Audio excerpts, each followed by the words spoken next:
How to add the photos to albums on your Facebook. Hello everyone, my name is Smile, and in this video I'm gonna show you how you can add any photos on the Facebook album. So to know how you can do this, watch this video till the very end.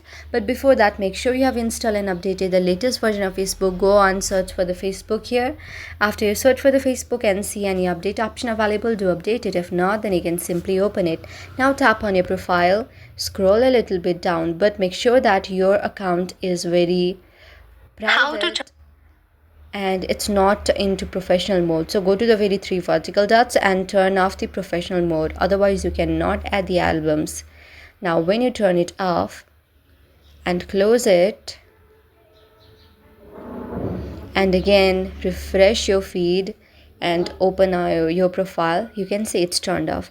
Now just tap on your photos option and scroll a little bit down, and here you will see the very option of albums. Just tap there.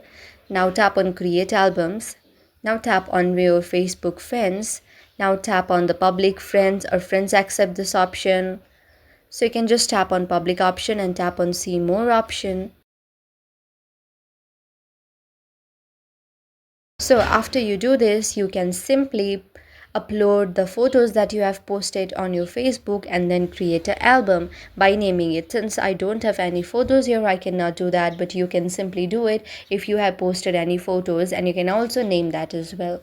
So that's how you can do it. I hope you like the video, and if you like the video, then please do hit the thumbs up and subscribe button, and also comment in the comment section below. Thank you for watching.